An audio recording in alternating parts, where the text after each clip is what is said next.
കൊനിച്ചിവ എല്ലാവർക്കും സുഖാണെന്ന് വിചാരിക്കണു. ഞാൻ നിങ്ങളുടെ സ്വന്തം അസ്ന. അപ്പോൾ നമ്മൾ ഇന്ന് നമ്മളുടെ വീഡിയോയിലൂടെ ഏറ്റവും ഇമ്പോർട്ടൻ്റ് ആയിട്ടുള്ള ഒരു കാര്യമാണ് ഡിസ്കസ് ചെയ്യാൻ പോകുന്നത്. അപ്പോൾ ചിലവർക്കൊക്കെ ഓൾറെഡി അറിയുന്ന കാര്യമായിരിക്കും.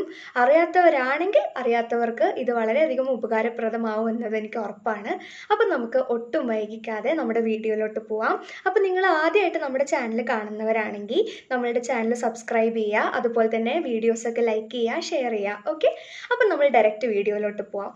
അപ്പോൾ ഞാനെപ്പോഴും നമ്മളുടെ ചാനലിൽ മെയിൻലി ജപ്പാൻ റിലേറ്റഡ് ആയിട്ടുള്ള സ്കോളർഷിപ്സ്, ഇൻറ്റേൺഷിപ്സ്, അല്ലെങ്കിൽ നമ്മളുടെ കുട്ടികൾക്ക് വേണ്ടിയിട്ടുള്ള studying opportunities, especially for students, അങ്ങനെ അതുപോലെ തന്നെ ഗ്രാജുവേറ്റ്സ് ആയിട്ടുള്ള ആളുകൾക്കുള്ള ജോബ് ഓപ്പർച്യൂണിറ്റീസ്, അങ്ങനെയുള്ള വീഡിയോസൊക്കെ ഞാൻ ഒരുപാട് ഇട്ടിട്ടുണ്ട്. അപ്പോൾ നിങ്ങൾ ഫസ്റ്റ് ഓഫ് ഓൾ ഏറ്റവും ആദ്യം മനസ്സിലാക്കേണ്ടത് എന്താണ് നമ്മളുടെ കൺട്രി അല്ലെങ്കിൽ ബാക്കിയുള്ള രാജ്യങ്ങളുമായി കമ്പയർ ചെയ്യുമ്പോൾ ജപ്പാൻ എന്തുകൊണ്ട് സ്റ്റുഡൻസ് ചൂസ് ചെയ്യണം, അല്ലെങ്കിൽ എന്തിനു വേണ്ടി എംപ്ലോയ്മെൻറ്റ് നമ്മൾ അവിടെ സീക്ക് ചെയ്യണം എന്നതിൻ്റെ ഒരു ചെറിയൊരു ആൻസറാണ് ഞാൻ ഇന്ന് നമ്മുടെ വീഡിയോയിലൂടെ പറയാൻ പോകുന്നത്. അപ്പോൾ ഫസ്റ്റ് ഓഫ് ഓൾ ഏറ്റവും ഇമ്പോർട്ടൻ്റ് ആയിട്ടുള്ള കാര്യം എന്താണെന്ന് വെച്ച് കഴിഞ്ഞാൽ, ഇപ്പോൾ നമ്മളൊരു സ്റ്റുഡൻ്റ് ആണെങ്കിൽ നമ്മളുടെ എഡ്യൂക്കേഷൻ റിലേറ്റഡ് ആയിട്ടുള്ള കാര്യങ്ങൾക്ക് നമ്മളൊരു കോളേജ് നമ്മൾ ചൂസ് ചെയ്യുന്ന സമയത്ത് നമ്മളുടെ മനസ്സിൽ എന്തായാലും ഫൈനൽ എയിം എന്ന് പറയുന്നത് ഒരു നല്ലൊരു ജോബ് കിട്ടുക എന്നുള്ളതാണ്. അപ്പോൾ നമ്മൾ ഇപ്പോൾ നാട്ടിലെ ഏത് യൂണിവേഴ്സിറ്റിയിൽ ചേർന്നോട്ടെ അല്ലെങ്കിൽ ഏത് കോളേജിൽ ചേർന്നോട്ടെ, എവിടെ ചേരുമ്പോഴും നമ്മുടെ മനസ്സിലുണ്ടാവുന്നത് ഒരു ജോബ് ഓപ്പർച്യൂണിറ്റിയാണ്. പക്ഷേ ഇപ്പോൾ പ്രസൻ്റ്ലി നമ്മൾ ന്യൂസുകളിലാണെങ്കിലും അതുപോലെ തന്നെ സോഷ്യൽ മീഡിയാസിലൊക്കെ ആണെങ്കിലും ഏറ്റവും കൂടുതലായി കേൾക്കുന്ന ഒരു കാര്യമാണ് റിസഷനും അതുപോലെ തന്നെ ജോബ് ലോസൊക്കെ. വല്ലാതെ തൊഴിലില്ലായ്മ നമ്മളെ ബാധിക്കുന്നുണ്ട്, ഒരുപാട് പ്രശ്നങ്ങൾ നമ്മളിന്ന് നേരിടുന്നുണ്ട്. അപ്പോൾ ഇത് വെച്ച് നോക്കുമ്പോൾ നമ്മൾ ഇന്ന് നമ്മുടെ നാട്ടിൽ പഠിക്കുകയാണെങ്കിൽ അല്ലെങ്കിൽ വേറെ ഏതെങ്കിലും കൺട്രീസിൽ പഠിക്കുകയാണെങ്കിൽ നമ്മുടെ ജോബ് ലോസ് അല്ലെങ്കിൽ റിസഷൻ അല്ലെങ്കിൽ ജോബ് കിട്ടാനുള്ള ഒരു പ്രോബബിലിറ്റി അത് വളരെയധികം കമ്പാരിറ്റീവ്ലി കുറവാണ് പണ്ടത്തെ അപേക്ഷിച്ച് നോക്കുമ്പോൾ. പക്ഷേ ഒരുപാട് കാലങ്ങളായിട്ട്, ഏകദേശം 10 വർഷത്തോളായിട്ട് ജപ്പാൻ്റെ എംപ്ലോയ്മെൻറ്റ് റേറ്റ് എന്ന് പറയുന്നത് 90% മുകളിലാണ്. ഇത് ഞാനിപ്പം 90% മുകളിലാണെന്ന് പറയുമ്പോൾ നിങ്ങൾക്ക് അതിൻ്റെ ആ ഒരു വ്യത്യാസം മനസ്സിലാവില്ല നമ്മളെ കൺട്രിയുമായി ബന്ധപ്പെട്ട് പറയുമ്പോൾ.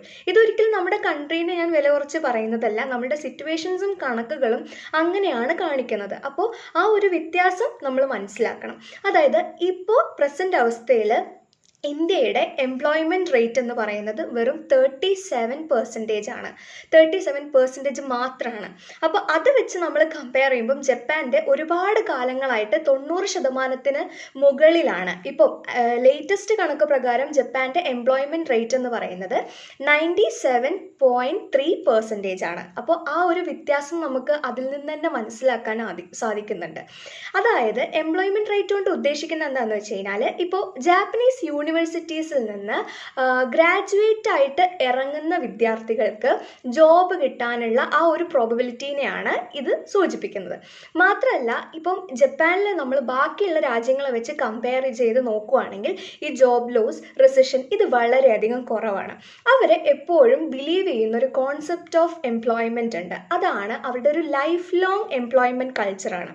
അതായത് ഒരു എംപ്ലോയി ഒരു കമ്പനിയിൽ കയറി കഴിഞ്ഞ് കഴിഞ്ഞാൽ അയാൾക്ക് ആവശ്യമായ ജോബ് സെക്യൂരിറ്റി, അതുപോലെ തന്നെ അവർക്ക് വേണ്ടിയിട്ടുള്ള ഒരു ലോങ് ടൈം ആയിട്ടുള്ള ഒരു കരിയർ ആയിരിക്കും അവർ പ്രൊവൈഡ് ചെയ്യുന്നുണ്ടാവുക. അപ്പോൾ അതൊരു വലിയൊരു വ്യത്യാസമാണ്. നമ്മൾ ഒരിക്കലും ജപ്പാനിൽ നിന്നൊരു കമ്പനിയിൽ നിന്ന്, അത് പ്രൈവറ്റ് ആയിക്കോട്ടെ ഗവൺമെൻറ് ആയിക്കോട്ടെ, നമ്മൾ ഒരിക്കലും റിസഷൻ അല്ലെങ്കിൽ ജോബ് ലോസിൻ്റെ കണക്കുകൾ കേൾക്കുന്നത് ബാക്കിയുള്ള രാജ്യങ്ങളെ കമ്പയർ ചെയ്ത് നോക്കുകയാണെങ്കിൽ ഒരുപാട് കുറവാണ്. അപ്പോൾ എഡ്യൂക്കേഷൻ നമ്മൾ ഇന്ത്യയിൽ വേണോ അല്ലെങ്കിൽ വേറെ ഏതെങ്കിലും കൺട്രീസിൽ വേണോ, അതോ നമ്മളുടെ ഇങ്ങനെയുള്ള കൺട്രീസിൽ, അതായത് എംപ്ലോയ്മെൻറ്റ് റേറ്റ് വളരെയധികം കൂടുതലായിട്ടുള്ള കൺട്രീസിൽ വേണോ എന്ന് നമ്മൾ ചിന്തിക്കേണ്ടിയിരിക്കുന്നു. അതായത് നമ്മൾ ഒരിക്കലും ഒരു രാജ്യത്തിനെയും കുറച്ച് പറയുന്നതല്ല. പക്ഷേ ഞാനും ഒരു വിദ്യാർത്ഥി ആയിരുന്നു, ഇപ്പം ജോബിലോട്ട് കയറുന്ന ഒരു സമയമാണ്. അപ്പോൾ നമ്മളെ കൂടെയുള്ള ആളുകളുടെ അവസ്ഥയും എല്ലാം എനിക്കറിയാം. അതുകൊണ്ടാണ് ഞാനിത് നമ്മുടെ ചാനലിലൂടെ പറയുന്നത്. അപ്പോൾ അതാ ഒരു വ്യത്യാസം നമ്മൾ എപ്പോഴും മനസ്സിലാക്കണം.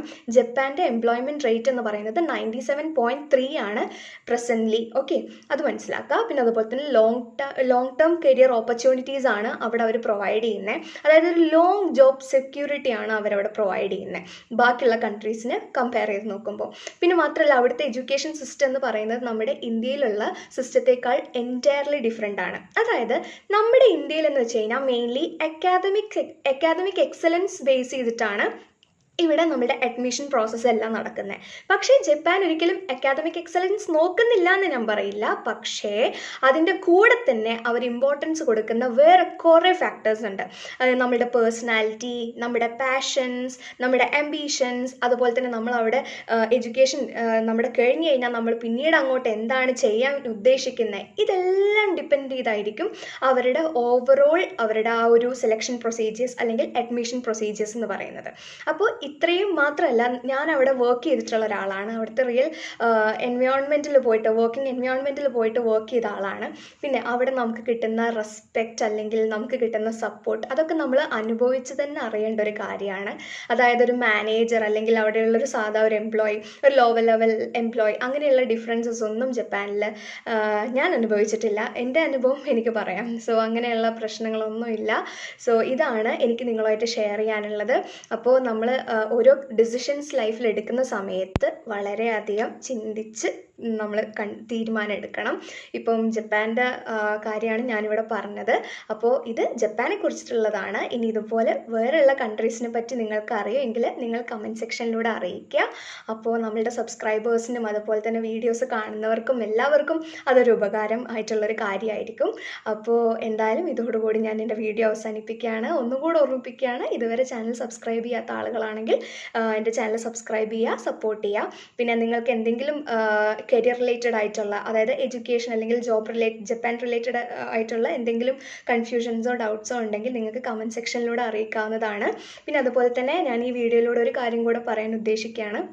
ഞാൻ ജാപ്പനീസ് ലാംഗ്വേജ് ക്ലാസ്സസ് സ്റ്റാർട്ട് ചെയ്യണമെന്ന് ഇങ്ങനെ വിചാരിക്കുന്നുണ്ട്. അപ്പോൾ നിങ്ങളുടെ അഭിപ്രായം എനിക്കറിയണം, നിങ്ങൾ എത്രത്തോളം ഇൻട്രസ്റ്റഡ് ആണെന്നുള്ളത്.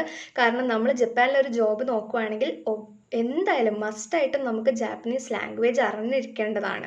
അതായത് ചില കമ്പനീസ് പറയും ആവശ്യമില്ലാന്ന്, ബട്ട് സ്റ്റിൽ ഒരു 1 ഇയർ അല്ലെങ്കിൽ 2 ഇയർ ഗ്യാപ്പിൻ്റെ അകത്ത് നമ്മൾ അവരുടെ ലാംഗ്വേജ് സർട്ടിഫിക്കേഷൻസ് എടുക്കേണ്ടി വരും എന്തായാലും.